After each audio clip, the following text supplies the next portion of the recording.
There's no feeling like being on an open road, an old road.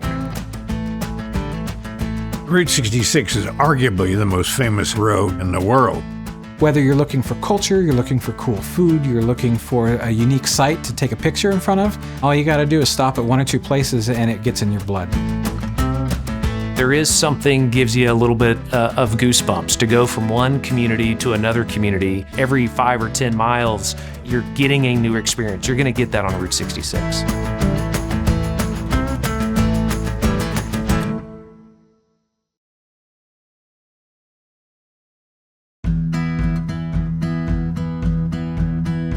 Well, you have a lot of old highways in this country. You know, they were all established at the same time in 1926. But Route 66 is the only one that has this identity where it is a linear community. You can go down and sure, you can stop in at McDonald's. You can go in and, to the Walmart if you need something. But you also still have the mom and pop places that there's only one of them. And if you miss it, you have to come all the way back to experience it.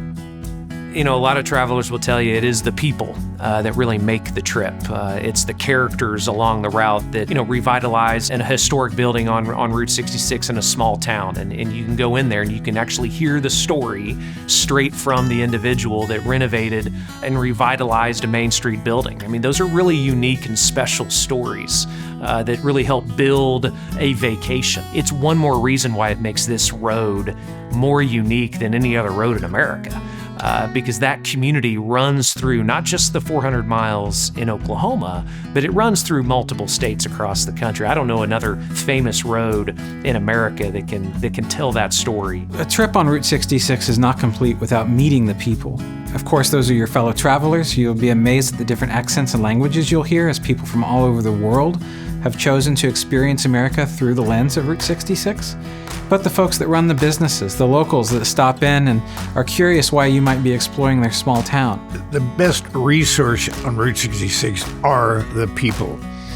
You can have all the blue whales and totem poles and curio shops and eateries. That's all fine, but it's the people along the road that live and work and dwell on that varicose highway, and the people that come to visit and that interchange. It's amazing.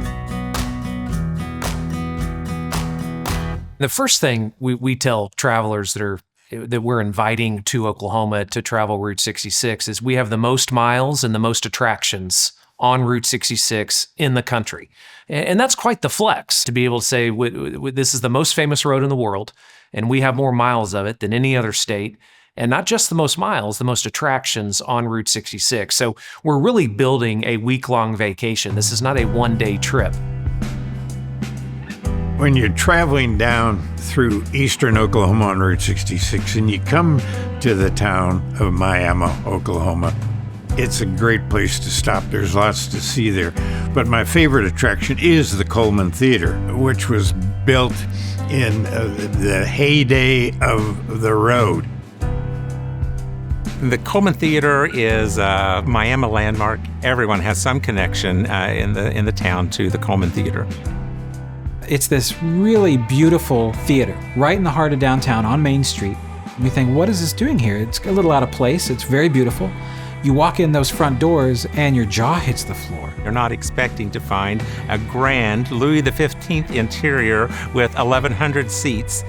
A 2,000-pound handmade Italian chandelier, stained glass etchings. An artist was brought in from Italy and did those on site. You find a mighty Wurlitzer pipe organ that was built for our theater, which opened in 1929. The organ built in 1928 and shipped here. It's the real deal. It's the real theater experience. The theater was built by a man by the name of George Coleman. He and his brother came here into Miami in the late 1800s, settled here, and they struck some mineral deposits that actually turned out to be probably the second largest vein of lead and zinc in the world, became incredibly wealthy, and he enjoyed entertainment. He would travel all over the country to enjoy that. He wanted to bring some of that entertainment back home to the people who worked for him that probably couldn't travel like he did. And so he just decided he wanted to build the theater here. And the theater was built in 330 days, and it opened in April of 1929 and has never shut its doors. If those walls could talk, when you go into those old theaters, the Coleman Theater is one of the most beautiful historic theaters in the country, not just in Oklahoma. When it comes to historic theaters across the country, it's right at the top of the list.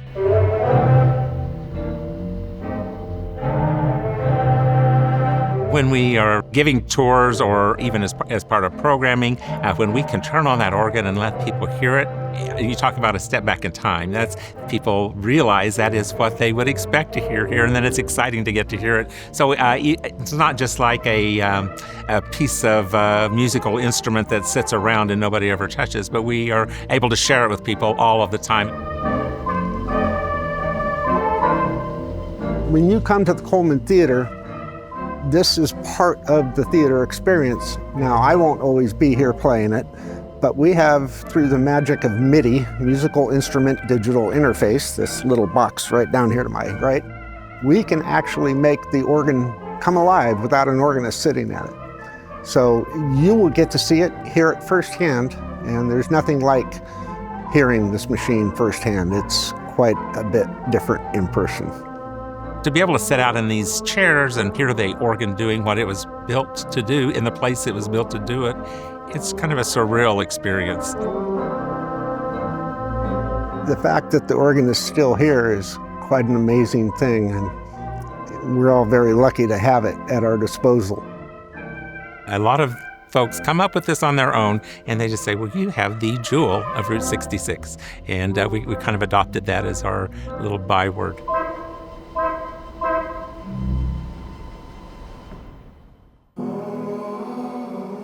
As time went by, with Cineplexes growing up other places, this could only show one movie and things like that. It just sort of was not as popular to attend as the other places were, and it just started to really run down. The Coleman family eventually decided to donate the building to the city, and when they did that, the city didn't know what to do with it. And so to help downtown merchants, they thought the best thing that they could do would be to get rid of the old theater and put in a nice new parking lot. So that's when the people of the town stood up and showed what they were made of. And they're just like, you cannot tear down the Coleman Theater. In fact, the quote I love is, from what I understand, they said, the building may look like it's in bad shape, but our memories are holding up those walls. And you cannot tear down the Coleman. And the miracles that followed are kind of unbelievable. The people all chipped in and would donate their time. They were up here on their hands and knees scrubbing the floors, and kids in the schools would collect aluminum cans all year long and then take it and sell it and buy something for the theater. They had the seats replicated to look exactly, they're made by the same company, to be exactly like the original ones, and so people could adopt a seat. We found the chandelier that had been taken down out in a barn underneath a bunch of hay and straw, so that was incredible. And they had sold off our organ. We looked for 10 years and finally found the man who had purchased it. And today it's the only 1928 Wurlitzer that is in the theater it was built for, anywhere left in the world. I have been to many theaters in New York City on Broadway, but I think ours can rank up there with most of them. And it just, you feel like you step into another time, kind of, when you come into the Coleman.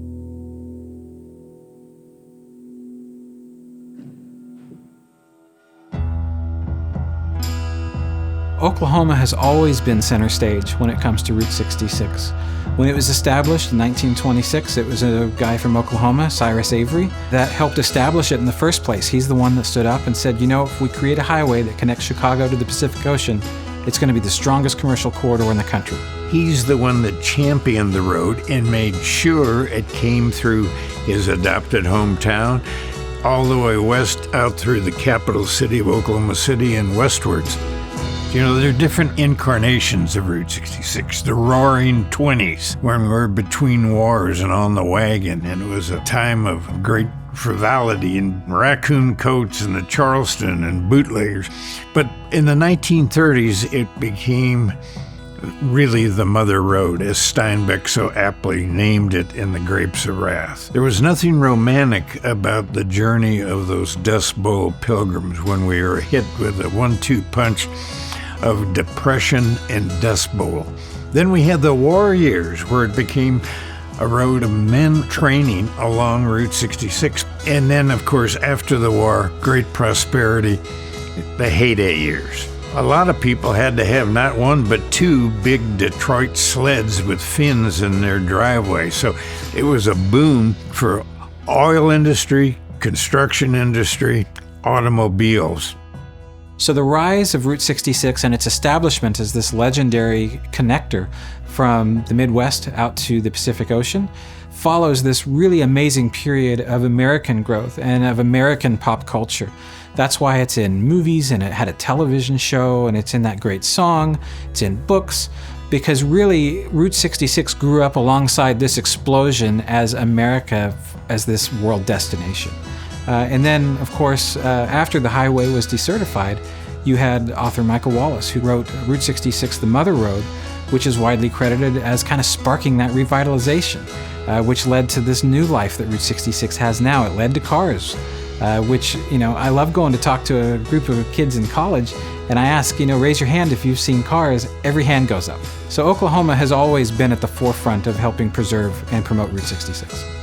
One of the biggest supporters of Route 66 was a man who at one time was probably the most famous man in the United States, if not the world. That's Will Rogers, the great humorist and so forth. The Will Rogers name was so connected with the road that after the movie The Will Rogers Story came out, even before that, it was known as the Will Rogers Highway. So his name is totally connected to the road. At one point, Will Rogers was the most famous person in the entire world, and he's ours.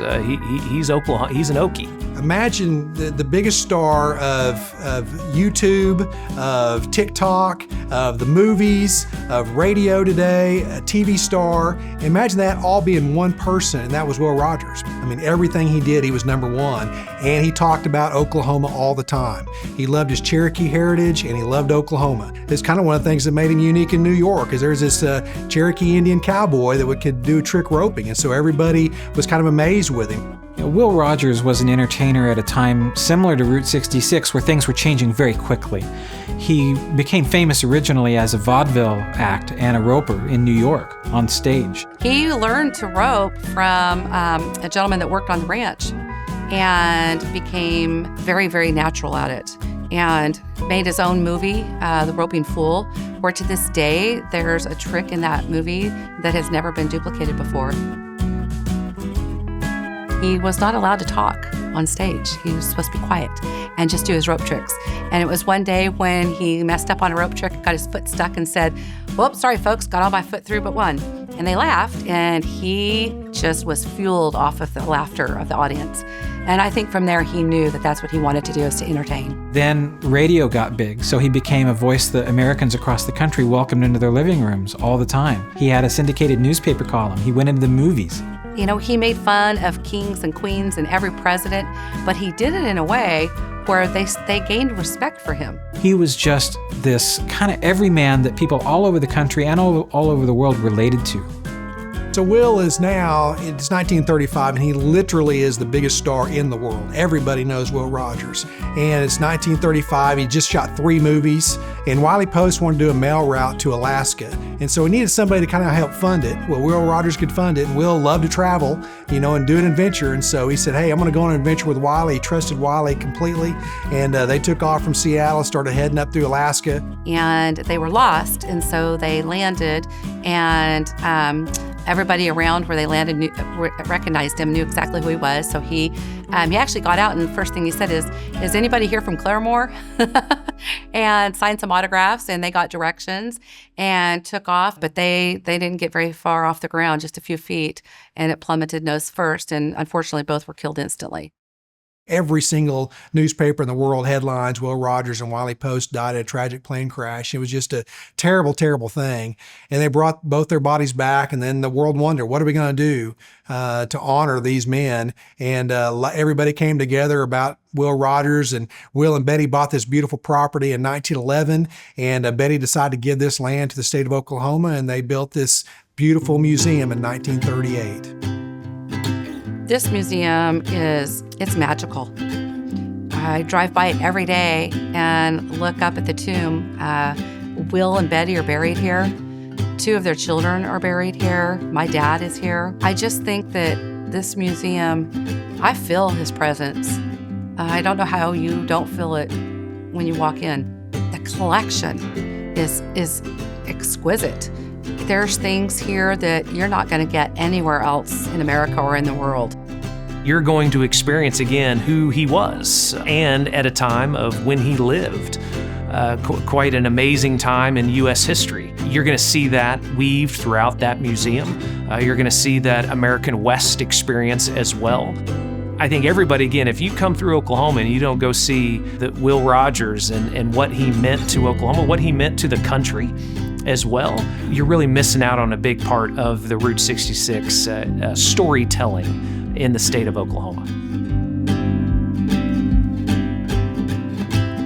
I'm excited about the future of the road because so many younger people are getting involved in the road. It's become sort of a living, not only a linear village, but almost a living museum that gives you a chance to tuck in to times past, be in the present, and look forward to the future. So I think the future of the road is very strong.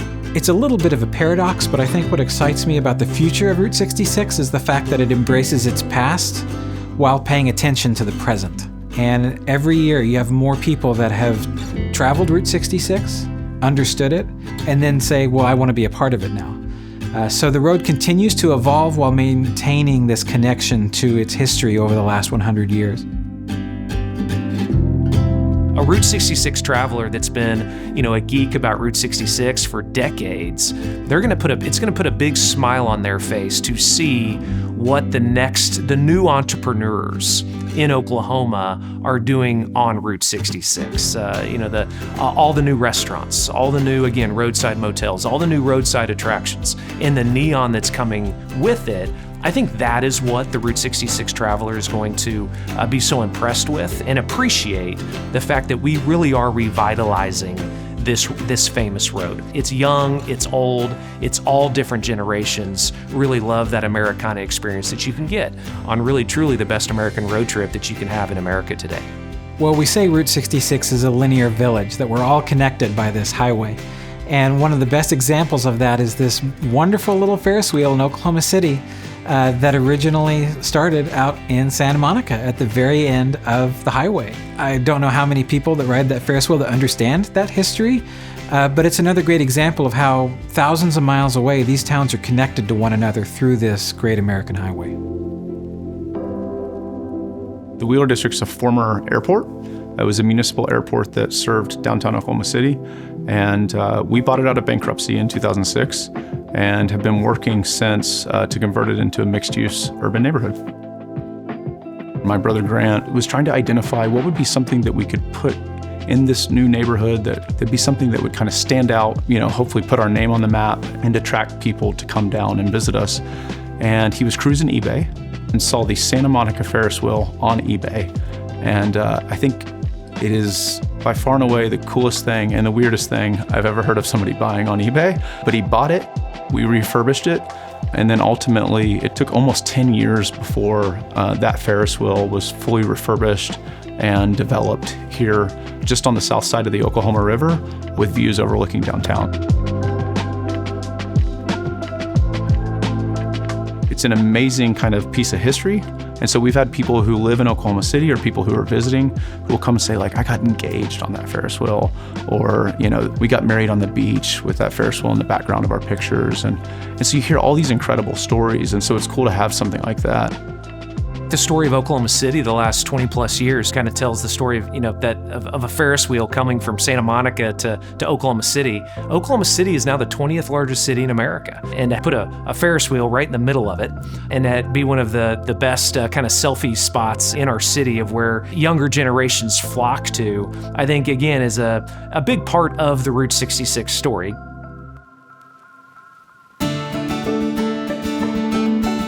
Route 66 is about authenticity. It is still Main Street in these towns. You have businesses that have been there for decades, along with folks that have come to Route 66 wanting to add their specific flair to this highway that is in movies and in songs and in books. And so for a younger person that decides, I want to take a vacation that I'm going to remember, not just the destination, but the entire trip, Route 66 checks all the boxes. So if someone has traveled Route 66 before, they're going to have to come back and see what's new. If they haven't traveled Route 66, well, hopefully this gets it on their radar so that then on their next vacation, they say, you know what, let's take some time out and let's travel this highway and see what all the excitement is about. This road unites different generations. It unites people from different nationalities, unlike anything that I've ever seen.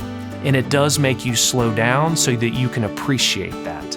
And there's something very magical in that the interstate system is there for a reason, no doubt. But I think that's one more reason why this road is becoming much more popular today, particularly in America, is that it does force us to change our mindset and to remember again what America still is. I think this road reminds us of all the good that we have in this country. It really touches so many aspects of our life, Route 66 does. And here in Oklahoma. So that's why it behooves all of us, either native born or adopted Okies, to get out on the Mother Road. Life truly begins at the off-ramp.